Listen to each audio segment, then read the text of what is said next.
İlqar Gülablı, Qara xəncər.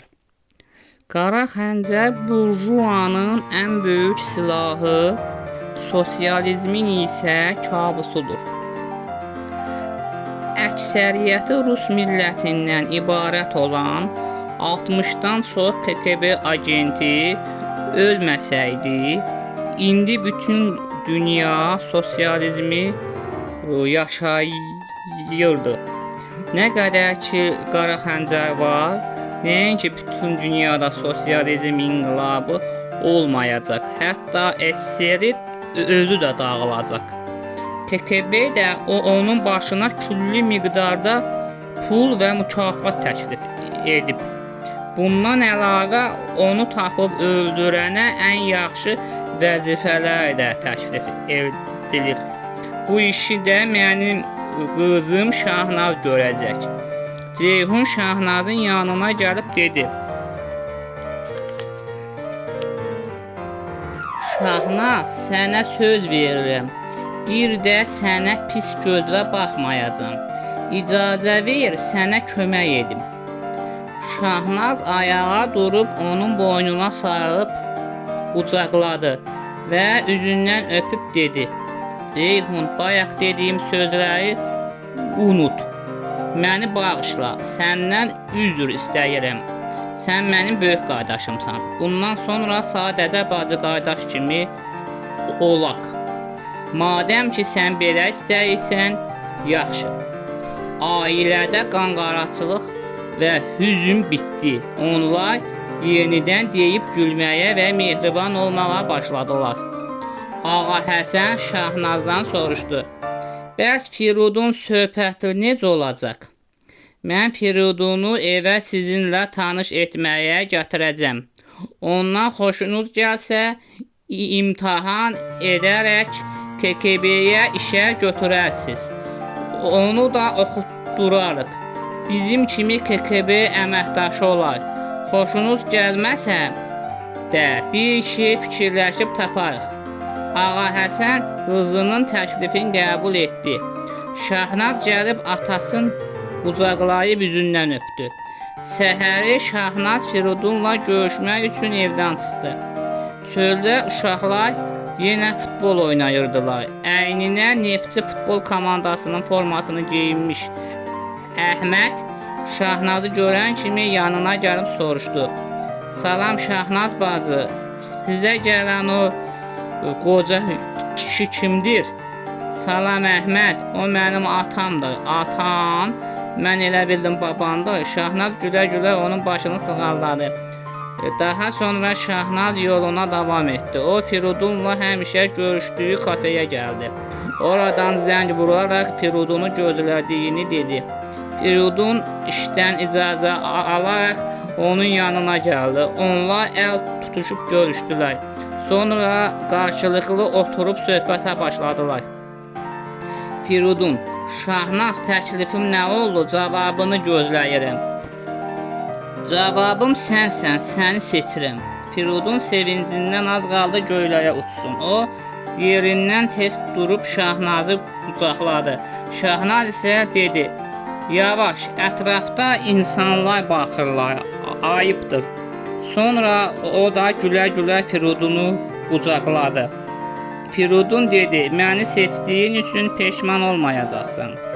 Daha sonra Firudun Şahnazın əllərinə alaraq Hafiz Şirazinin Ey eşq şeirini söylədi. Ey eşq, atəşdir sənin nəsibin. Ölçün duman, qaynağın isə rüzgar. Su tufana döndü, torpaqda külə. Sənin qoxunla atəş rüzgara qarışdı. Şirinsiz hər saray bisutin kimi viranədir. Fərhadsız hər dağ bir saman çöpüdür rüzgarda. 7 nəsil əvvələ atalarımız qəm idi. Bizə miras qalan həmişə sonsuz kədər oldu. Rüzgar əsən zaman torpağından sənin qoxun gəlir. Sadəcə sən alacaqsan, biz hamımız gedən zaman. Hafiz Şirazi. Bu şeiri dinləyən Şahnaz Firiduna daha da heyran oldu. Bu kəhçi balasının qəlbinin dərinliklərində romantik hisslərin gizləndiyini Şahnaz hiss etsə də, bu qədər gözləmirdi. Şahnaz gülə-gülə ona dedi: "Firidun, sənin şairliyin də var imiş." Şahnaz onun üzündən öpdü. O da Şahnazın üzündən öpdü. Sonra Firidun onun əllərinə alaraq əllərindən öpdü. O gündən sonra Firidunla Şahnaz hər gün görüşürdülər. Onlar iş günləri axşam çağı işdən sonra, bazar günləri isə səhərdən axşama qədər birlikdə olurdular. Şahnaz hər gün onun yataqxanasına gəlib ona dərs keçib, bazar günləri isə Bakı şəhərini başdan ayağa gəzirdilər. Günlərin bir günü Şahnaz Firidunu evlərinə apardı. Onlar məhəlləyə gələrkən Əhməd və məhəllədəki uşaqlar onlara yaxınlaşdılar. Əhməd soruşdu: "Şahnaz bacı, bu əmi kimdir?" "Bax, bacı Qurban, bu əmi Firidun əmidir. Mənim nişanlımdır." "Şahnaz bacı, məgər sən nişanlanmısan?" "Hələ yox, amma nişanlanacam."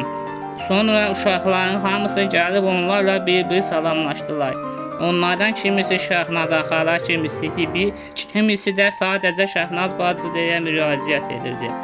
Şahnaz onları bir-bir Firidunla tanış etdi. Ən birinci Əhmədi göstərib dedi: "Bu Elnaz da mənim Əhməd qardaşımızdır. O da mənim kimi ailənin tək övladıdır. Onun bacısı mənim də qardaşım yoxdur. Ona görə onu qardaşım, o da məni bacısı bilir."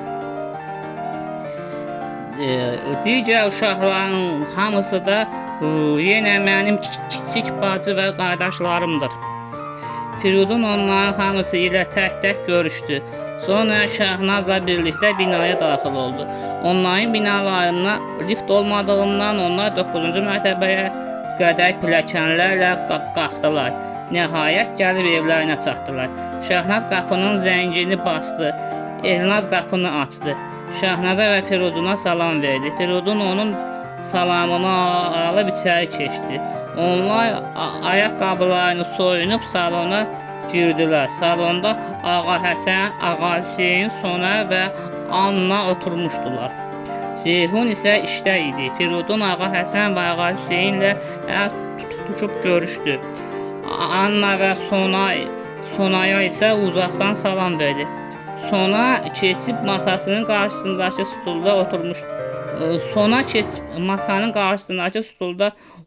Oturdu. Şahnaz onlara çay gətirdi. Ağa Həsən Firidunu söhbətə tutdu. "Firidun, danış görək kimsən, nəsən, haralsan, haradan gəlmisən?"